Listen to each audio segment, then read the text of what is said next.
奔驰 CLE 您见过吗？没见过吧？没见过就对了，这是全中国第一辆，到现在只跑了40公里，我是第一个拍这车的人。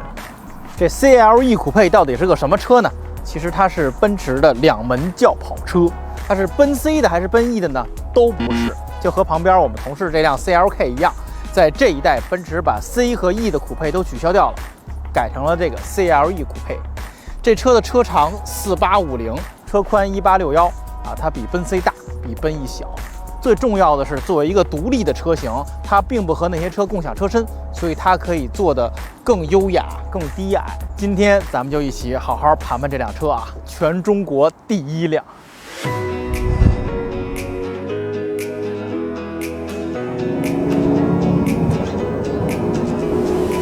咱们来看这车的设计啊，首先摆脱了奔 C 和奔 E 之后，它的设计变得自由度非常的大。作为一辆轿跑车，它的车头特别长啊，而且整个 A 柱的角度也非常的倾斜，非常的优雅。4.85米的车长，只需要布置这么小的一个车舱啊，所以它比 C 和 E 看起来都要更优雅、更帅气、更运动。而且它的轴距也非常的长啊，这车轴距有2865，大家可以看到前悬非常的短，车轮到驾驶员这个部位非常长，这个部位长的车就会显得特别优雅。人往后坐，是吧？整个的后轮也是非常的向后，显得侧面就很修长。而且奔驰的设计呢，这些年其实一直都是走的是圆形的路线啊，从大概205代奔 C 开始，那么在这一代出现了柔中带刚的设计。我觉得这比纯圆形一个香蕉型的腰线要好看。大家看这辆车，我觉得最好看的就是它这腰线，从前到后是一条硬挺的直腰线，在中间消失，后面又出来。它可以把整个圆滚滚的车身变得突然就有肌肉感，突然就有力量感这处理的真是太帅了。尤其这个银色的车，它可以折射出这道棱的力量感来奔驰现在的设计呢，都是这种属于一个倒三角形的车灯，然后一个梯形的前中网，跟之前的设计其实是倒过来的。然后里面有很多的星标。这一代的奔驰无论外观和内饰都非常喜欢用分层设计。大家看这保险杠1层、2层、3层分层设计。层层叠叠，全都是流线型的，非常的优雅同时分层制造了立体感，让它看起来更有质感。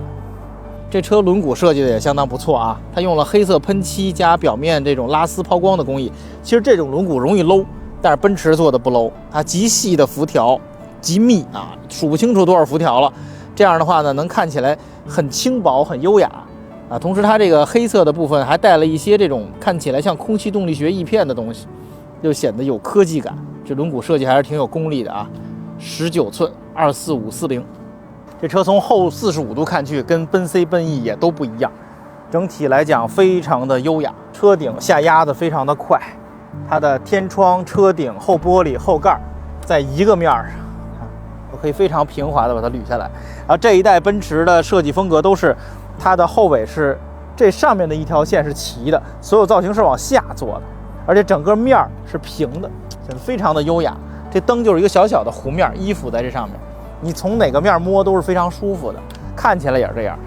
它为了让后尾看起来更轻薄、更优雅，它做了一个黑色的扩散器的设计整个减薄了。然后这还做了一个非常漂亮的排气的装饰但实际上里边并没有排气排气在下面的，这是一假排气，但整个视觉效果还是不错的。咱们来进屋看看首先，整个的坐姿势也是跑车化的，这车的窗线非常的高我坐的非常低，很战斗这个和 C 和 E 都是不一样的。然后整个内饰设计其实跟奔 C 比较像一个12.3英寸的仪表，中间一个中控屏，一体化设计。然后奔驰在内饰上也强调立体感强调分层设计。你看它的每一个出风口其实都立体感非常的强，整个的造型风格也非常的时尚从原来那个十字进化到这个风格，特别像那个飞机发动机似的，是吧？值得一提的是它的整个的分层设计，大家看这最底下一层是一个碳纤维装饰板用镀铬边装饰，然后上面一层是这个屏幕和中控台这一层，然后再上面一层屏幕上有按钮，它留了一些最常用的按键这个模式的切换包括这个指纹识别、音响的音量，全都留出来了，而且非常的精致这一小条。它为了实现整个中控台的一体化，它给这个储物格做了一个盖儿，这盖儿也非常优雅咱们打开的时候它会往下沉，沉进去，里面是USB 口、杯架、储物的地儿，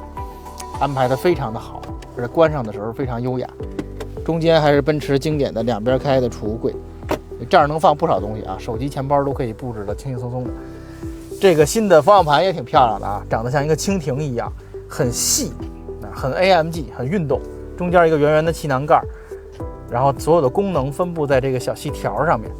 这一代德国车非常喜欢这种触控的设计，它不再有原来那种按键，它全是靠手滑的这种。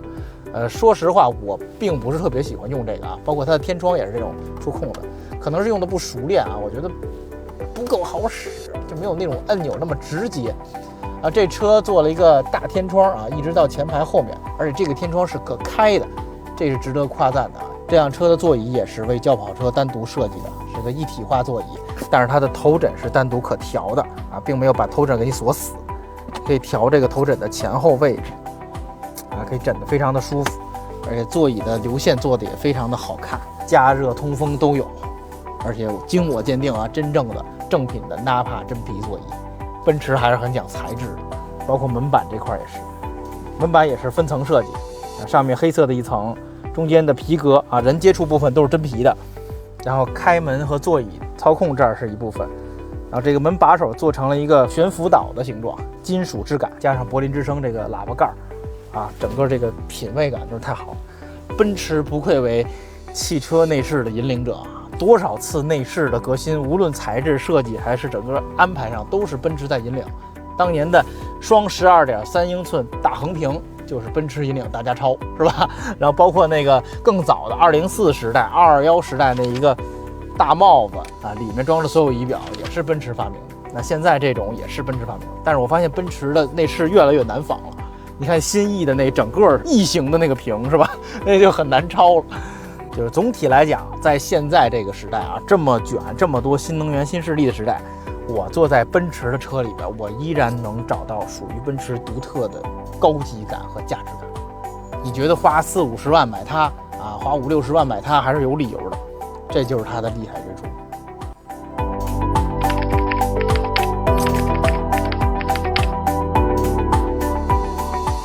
咱开一圈这个 CLE 酷配，感受一下啊。安全带自动递过来，奔驰就是会非常的周到啊。虽然这玩意儿很复杂很贵，但是它依然要给你做，绝对不能让你扣安全带。点火，啊，它这个车着车的那个感觉就跟咱普通的不一样，因为它带48伏，所以说它会是电机先把车发动机转起来再点火，它不是那吭吭吭点那几下，它是是转起来的，然后启动按钮和关启停在一起。这是懂车的人走出来的车。车整体开起来还是非常轻松舒适的。这个方向我觉得我可能记不太清楚，比奔 C 的要更有韧劲儿一点，更稍微运动一点。整体坐姿非常战斗，你透过玻璃可以看到机盖两个隆起 ，AMG 这两个隆起，还是挺战斗、挺运动的。这车有258马力，400牛米，0到160.3秒。但实际我开起来的体感，我觉得比我开到其他6秒多的车要快。它是 2.0T 配 9AT 加48伏，这48伏也是加强的，它有17千瓦的电机，所以低扭是非常好的，不像传统的这种 2.0T 或者 1.5T 低扭可能会没有那么有劲儿啊。这车一踩就来，迅速到2000转之后非常猛。就是我开着它并没有觉得比电车慢或者怎么样啊，而且大家听声音也是不错的，声音相当不错。这辆车我接过来之后，说实话，在拿车之前，我觉得这车可能就带大家看看样子啊，驾驶我没有抱特别大的期待。但是实际开起来之后，我觉得和我开过的这一代的 C 和 E 还是有挺大差别的。就是无论我的坐姿、视野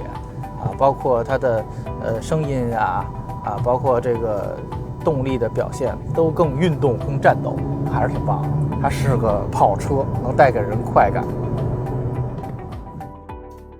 这就是今天一起带大家手试的奔驰 CLE 酷配。这个车呢，为什么要和 CLK 放一块说呢？首先是因为我们有一辆 CLK 啊，有一辆免费的 CLK 啊，当然不开玩笑的说，它还有一些相似之处。首先，在这个时代，奔驰的 C 和 E 就不分两个酷配，它只有一个叫 CLK 的车啊。这个车头灯长得像203的奔 C， 尾灯是211的奔 E 啊，主体架构其实是奔 C， 它是合到一起的这么一个车。但是相比于这个时代的缝合的做法啊，CLE 要更高级一些啊。这个车身是完全重新设计的，它比奔 C、奔 E 看起来都要更修长、更优雅、更低矮啊，更符合跑车的那个形制。在这个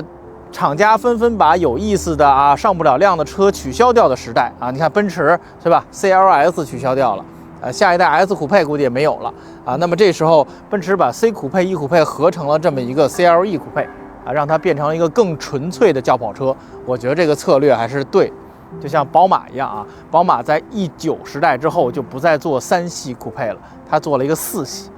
这样把它从3系里面解放出来，让它更低矮啊，更修长、更宽、更有跑车的气势。这个车也是一样，这个车将来如果出 AMG 的版本，它在赛道上的表现一定比 C63要好得多啊，因为它整个驾驶员坐的位置啊，包括车的高度，它的重心其实都更跑车化、更合理，所以我还是很支持奔驰这个做法的。而且今天咱们从里到外观赏这个车啊，确实在2024年的今天，新能源的时代，奔驰这种传统的豪华车依然是王者，对吧？它的内外设计的品味啊，这些曲面比例的拿捏啊，内饰的材质，整个的驾驶感受依然是在线的，并没有被卷掉啊，依然是我觉得绝对的第一梯队。你大爷还是你大爷啊，奔驰还是奔驰，干了100多年了，没白干。感谢大家收看这集的白话汽车，咱们下周再见。